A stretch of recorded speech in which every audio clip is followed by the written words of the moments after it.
ছাত্র জনতার তীব্র আন্দোলনের মুখে গত বছরের 5 আগস্ট শেখ হাসিনা সরকার পালিয়ে ভারতে আশ্রয় নেওয়ার পর থেকেই প্রতিবেশীর সঙ্গে সম্পর্কে টানাপোড়েন বেড়েছে বাংলাদেশের। গত কয়েক মাস ধরে চলা মৌখিক দ্বন্দ্বের পর প্রতিবেশী ভারত বাংলাদেশ সম্প্রতি পরস্পরের বিরুদ্ধে বাণিজ্য নিষেধাজ্ঞা আরোপ করেছে, যার সম্ভাব্য প্রভাবের জন্য এখন প্রস্তুত হতে হচ্ছে দুদেশকেই।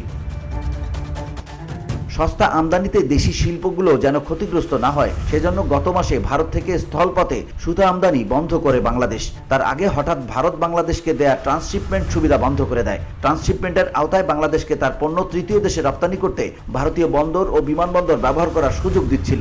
নিজেদের বন্দরগুলোতে জট তৈরি হচ্ছে এমন অজুহাতে এই সুবিধা বন্ধ করে দেয় দেশটি।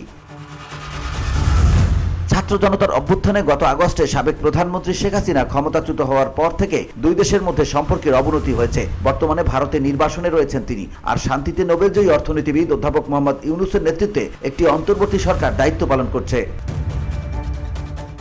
আওয়ামী লীগ সরকারের পতন ও শেখ হাসিনা ভারতে চলে যাওয়ার পর থেকে মানবতা বিরোধী অপরাধ, অর্থ পাচার ও দুর্নীতির অভিযোগে বিচার করার জন্য তাকে দেশে প্রত্যর্পণের দাবি জানিয়ে আসছে ঢাকা। হাসিনা তার বিরুদ্ধে উত্থাপিত অভিযোগ অস্বীকার করেছেন এবং দিল্লি এখনো এ দাবিতে আনুষ্ঠানিক কোনো প্রতিক্রিয়া জানায়নি।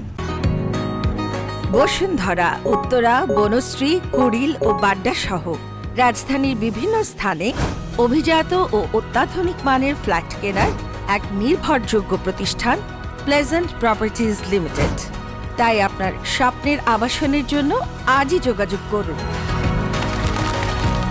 Pleasant properties limited, where destiny matches eventually. বাংলাদেশে সংখ্যালঘু হিন্দু সম্প্রদায়ের মানুষের উপর হামলার অভিযোগ নিয়ে প্রায়ই সমালোচনা করেছে ভারত, যদিও তা বরাবরই অস্বীকার করেছে বাংলাদেশ। সরকার বলেছে সংখ্যালঘুদের উপর হামলার বেশিরভাগ ঘটনার পেছনে ছিল রাজনৈতিক উদ্দেশ্য বা সেগুলো ছিল সাধারণ অপরাধের ঘটনা। বাংলাদেশে প্রায় 17 কোটি মানুষের মধ্যে হিন্দু সম্প্রদায়ের অনুসারী 10% কম। প্রতিবেশী এই দুই দেশ যখন পরস্পর বিবাদে জড়াচ্ছে তখন ব্যবসা প্রতিষ্ঠানগুলো ক্ষতির হিসাব করছে। বাংলাদেশের পোশাক কারখানার জন্য অত্যাবশ্যক সুতা এখনো সমুদ্র আকাশপথে আমদানি করা সম্ভব, কিন্তু এ পথে সময় ও খরচ বেশি। ভারত 2024 সালে বাংলাদেশে $1.6 বিলিয়ন সুতা রপ্তানি করে, এর 1/3 স্থলবন্দর দিয়ে।